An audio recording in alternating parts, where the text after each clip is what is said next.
കൂടുതൽ വാർത്തകളും വീഡിയോകളും കാണാൻ ഈ ചാനൽ സബ്സ്ക്രൈബ് ചെയ്യുക. കൂടെ ബെൽ ബട്ടൺ അമർത്തുക.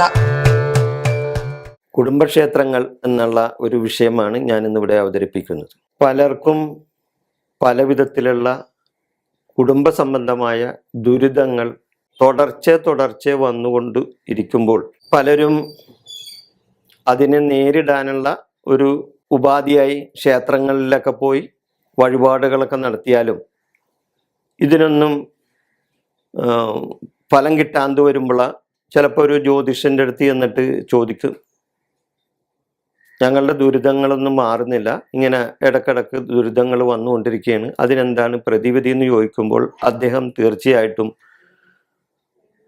പറയും, നിങ്ങളുടെ കുടുംബക്ഷേത്രത്തിൽ പോകാറുണ്ടോ? അപ്പോഴാണ് പലരും അവരുടെ കുടുംബക്ഷേത്രത്തെ പറ്റി ചിന്തിക്കുന്നത്. ചിലവർക്ക് കുടുംബക്ഷേത്രം എന്താണെന്ന് അവർക്കറിയാം, ചിലവർക്ക് അറിയില്ല. പണ്ട് കാലത്ത് കൂട്ടുകുടുംബ വ്യവസ്ഥിതിയായിരുന്നു. അപ്പോൾ കൂട്ടുകുടുംബ വ്യവസ്ഥിതിയിൽ കാരണന്മാരും അവരുടെ മക്കളും മക്കളുടെ മക്കളും ഒക്കെ ആയിട്ട് ഇങ്ങനെ തലമുറകൾ ഒന്നിച്ച് താമസിച്ചിരുന്ന ഒരു കാലഘട്ടത്തിൽ അവർക്ക് കുടുംബ ക്ഷേത്രങ്ങളൊക്കെ ഉണ്ടായിട്ടുണ്ട്. എന്നാൽ കാലം പോയി വർഷങ്ങൾ കടന്നു പോയപ്പോൾ ഈ കൂട്ടുകുടുംബങ്ങളെല്ലാം അണുകുടുംബങ്ങളായി മാറിക്കഴിഞ്ഞപ്പോൾ പലരും ജോലി സംബന്ധമായും ബിസിനസ് സംബന്ധമായും മറ്റുള്ള കാര്യങ്ങളായിട്ട് കുടുംബ നിന്നും വേർപിരിഞ്ഞ് സ്വന്തമായി ചെറിയ അണുകുടുംബങ്ങളായി മാറി കഴിഞ്ഞപ്പോൾ ഇവർക്ക് അവരുടെ കുടുംബക്ഷേത്രം ഏതാണെന്ന് പറഞ്ഞ് മനസ്സിലാക്കി കൊടുക്കാൻ അവരുടെ പിതൃ തലമുറയിൽപ്പെട്ട ഒരാരും ചിലപ്പോൾ ജീവിച്ചിരിക്കുന്നുണ്ടാവില്ല. അപ്പോൾ അതുകൊണ്ട് അവർക്കറിയില്ല.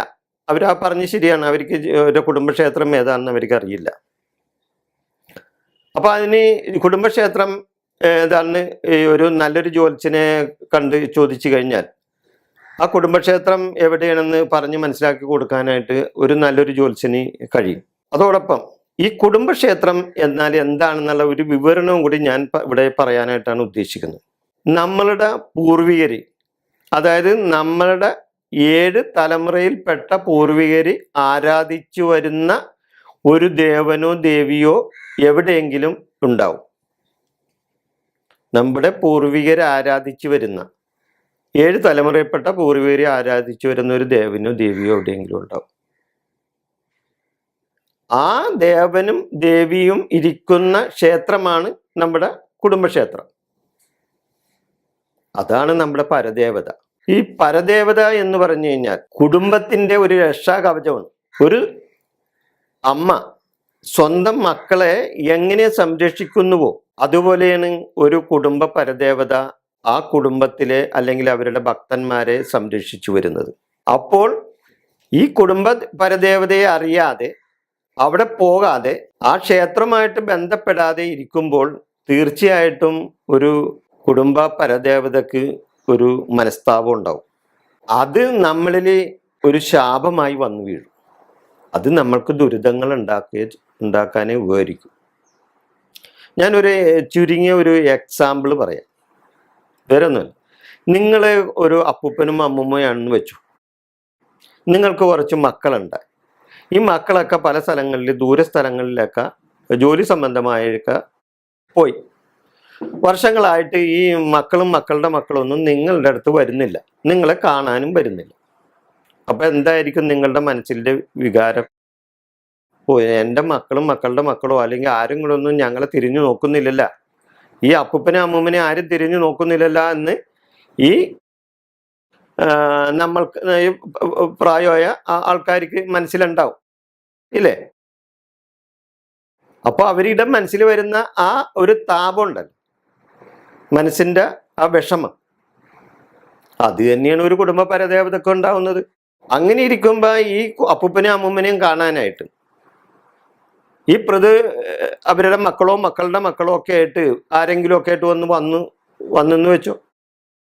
അപ്പൊ ഈ അപ്പൂപ്പനും അമ്മൂമ്മയ്ക്ക് എന്ത് സന്തോഷമായിരിക്കും, ഇല്ലേ? അതുപോലെ തന്നെയാണ് ഒരു കാണാതിരുന്ന് ഒരു കുടുംബ പരദേവതയെ നമ്മ കാണാൻ ചെന്ന് കഴിയുമ്പോൾ നമ്മുടെ സമസ്ത അപരാധങ്ങൾ പറയുമ്പോൾ അതിന് ആ പരദേവതയ്ക്ക് ആ സമയത്ത് ഈ അപ്പൂപ്പനും അമ്മൂമ്മക്കും ഉള്ളതുപോലെയുള്ള സന്തോഷം തന്നെയായിരിക്കും ഈ കുടുംബ പരദേവതയൊക്കെ ഉള്ളത്.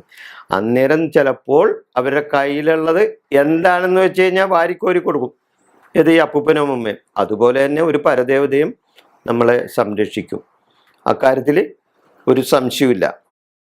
ഈ പണ്ട് കാലത്തൊന്നും ഈ ക്ഷേത്രാരാധന ഉണ്ടായിരുന്നില്ല. ക്ഷേത്രാരാധന ഉണ്ടായത് ക്ഷേത്ര പ്രവേശന വിളംബരത്തിന് ശേഷമാണ് ക്ഷേത്രാരാധന വന്നത്. അന്നേരം ഈ മുതിർന്ന, അതായത് ഒരു താഴ്ന്ന ആധികാരിക്ക് ക്ഷേത്രത്തിലൊന്നും പ്രവേശനത്തിനുള്ള അവസരം ഉണ്ടായിരുന്നില്ല. അവരുടേതായ ആൾക്കാർക്ക്, ഈ താഴ്ന്ന ആധികാരിക്ക് ക്ഷേത്രത്തിൽ കയറാനോ അവർക്ക് ദർശനം നടത്താനോ ഒന്നും സൗകര്യമില്ലാതിരുന്ന ഒരു കാലഘട്ടം ഉണ്ടായിരുന്നു. ആ കാലഘട്ടത്തിലും ഈ പറഞ്ഞ ഈ ഈഴവാദി പിന്നോക്ക സമുദായങ്ങളിൽപ്പെട്ട ആൾക്കാരൊക്കെ ക്ഷേത്ര ദർശനം നടത്തിയിരുന്നു. എങ്ങനെ നടത്തിയിരുന്നു? അവർ ക്ഷേത്രത്തിൻ്റെ വാതിക്കൽ കൂടി പോകുമ്പോഴോ അല്ലെങ്കിൽ അകന്നു പോകുമ്പോഴോ ആ ക്ഷേത്ര നടയിൽ എത്താറാവുമ്പോൾ മറ്റു പലരും നോക്കാതെ കാണാതെ അവർ ആ ദേവനെയോ ആ ദേവിയോ വണങ്ങാറുണ്ട്. കാരണം അവർ വളരെ പേടിച്ചാണ് തൊഴുത് നിൽക്കുന്നത്. അന്നേരം മേൽജാതിക്കാർ കണ്ടു കഴിഞ്ഞാൽ അവരെ ഉപദ്രവിക്കും. അപ്പോൾ അത് ഇല്ലാതിരിക്കാനാണ് അവർ അങ്ങോട്ടും ഇങ്ങോട്ടും ഒക്കെ നോക്കിയതിന് ശേഷം അവിടെ നിന്ന് തൊഴുത് പോകുന്നത്. ഇത് തന്നെയാണ് അവരെ പിൻതലമുറക്കാരും ചെയ്തു പോന്നിട്ടുള്ളത്. അതിനുശേഷമാണ് ക്ഷേത്ര പ്രവേശന വിളംബരമൊക്കെ കഴിഞ്ഞതിന് ശേഷം, ക്ഷേത്രത്തിൽ കയറിയതിന് ശേഷമൊക്കെ എല്ലാവർക്കും ഇപ്പോൾ എല്ലാ ക്ഷേത്രങ്ങളിലും ഒക്കെ കയറാനുണ്ടായി സാധിച്ചിട്ടുണ്ട്. ഇതേപോലെ തന്നെ ഈ ക്ഷേത്രങ്ങളിൽ ചെല്ലാതിരിക്കുന്ന സമയത്തും കുടുംബത്തിൽ ചില കുടുംബങ്ങളിലൊക്കെ ഈ സങ്കല്പ പ്രതിഷ്ഠ നടത്തിയിട്ട്, അത് ശ്രീനാരായണ ഗുരു സങ്കല്പ പ്രതിഷ്ഠ നടത്തി. അതിനുശേഷമുള്ള ആ പ്രതിഷ്ഠകൾ സർവവ്യാപകമായി. ആ കാലത്തിന് മുമ്പ് തന്നെ ചില കുടുംബങ്ങളിൽ ഇതേപോലെയുള്ള സങ്കല്പ പ്രതിഷ്ഠകൾ നടത്തിയിട്ടുണ്ട്. എങ്ങനെ? ചാമുണ്ടി, ചാത്തൻ, കാപ്പിരി, മുത്തപ്പൻ, ഇങ്ങനെയുള്ള ചില ദേവതകളൊക്കെ ചില കുടുംബക്കാർ ഒരു മൺകൂനയൊക്കെ ഉണ്ടാക്കി അതിൻ്റെ മുകളിൽ ഒരു കല്ല് എടുത്തു വെച്ച് സങ്കല്പിച്ചിട്ട് അവിടെ നിവേദ്യങ്ങളൊക്കെ അർപ്പിച്ചിട്ട് ഒരു കാലഘട്ടത്തിൽ ഈ ക്ഷേത്രത്തിൽ പോകാൻ പറ്റാത്തവർ അവരെ കുടുംബത്തിൽ ആരാധന നടത്തിയിട്ടുണ്ട്. ആ ദേവതകളെല്ലാം പിന്നീട് വരുന്ന കാലഘട്ടത്തിൽ ക്ഷയിച്ചു പോയതിന് ശേഷം അവർ പലരും പല ആൾക്കാരും ഒക്കെ ഏറ്റെടുത്ത് പല ക്ഷേത്രങ്ങളും ഇപ്പോൾ ഇന്ന് ദേവസ്വം ബോർഡ് ക്ഷേത്രങ്ങളായും അതേപോലെ തന്നെ ചില സമുദായക്കാരുടെയൊക്കെ ക്ഷേത്രങ്ങളായി മാറിയിട്ടുണ്ട്. അവിടെ നേരത്തെ അവർ ആരാധിച്ചു വരുന്ന ദേവനും ദേവിയും ഒക്കെ. പണ്ട് കാലത്ത് പ്രകൃതി ശക്തികളെയൊക്കെ ആരാധിച്ചു വന്നിരുന്ന ഇടിമിന്നിനെ പോലും ആരാധിച്ചു വന്നിരുന്ന ഒരു കാലഘട്ടം ഉണ്ടായിരുന്നു. അപ്പോൾ മനുഷ്യൻ്റെ ഉൽപ്പത്തി മുതൽ തന്നെ ക്ഷേത്ര ദർശനവും ക്ഷേത്ര ആരാധനയും ഒക്കെ നടത്തിയിരുന്ന് ആദിമ മനുഷ്യർ. അതേപോലെ തന്നെയാണ് പിൽക്കാലത്തും ക്ഷേത്ര ദർശനം തുടർന്നു കൊണ്ടിരിക്കുന്നത്. അപ്പോൾ ചിലവർക്ക് ക്ഷേത്രം തൻ്റെ കുടുംബക്ഷേത്രം ഏതാണെന്ന് കണ്ടുപിടിച്ച് ചെല്ലുമ്പോഴാണ് ആ കുടുംബക്ഷേത്രം ഞങ്ങളുടെ സമുദായത്തിൻ്റെ അല്ല എന്ന് മനസ്സിലാകുന്നത്. അപ്പോൾ അവരെ ഒന്ന് ശങ്കിക്കും, അയ്യോ ഇത് ഞങ്ങളുടെ കുടുംബക്ഷേത്രമല്ലല്ല, ഞങ്ങളുടെ കുടുംബമായിട്ട് അല്ലെങ്കിൽ ഞങ്ങളുടെ ജാതിയായിട്ട് ബന്ധമില്ലല്ലോ എന്ന്. അങ്ങനെ ഒരിക്കലും തെറ്റിദ്ധരിക്കേണ്ട കാര്യമില്ല. കാരണം നമ്മുടെ കുടുംബത്തിലെ പരദേവത പിൽക്കാലത്ത് അത് ക്ഷയിച്ചു പോയതിന് ശേഷം പലരും ഏറ്റെടുത്ത് പല സമുദായക്കാരും പുനരുദ്ധാരണം നടത്തി അവരുടേതായ ചുറ്റുപാടുകളിൽ അത് തന്നെ സംരക്ഷിച്ചു പോന്നിട്ടുണ്ടാവും. അപ്പോൾ അതുകൊണ്ട് നമ്മൾ പരദേവതയല്ല എന്ന് നമ്മൾ അതിനെ ശങ്കിക്കേണ്ട കാര്യമില്ല. ആ ദേവത തന്നെയാണ് നമ്മളുടെ ദേവത, അല്ലാതെ നമ്മുടെ സമുദായത്തിൻ്റെ തന്നെ ആവണമെന്നില്ല.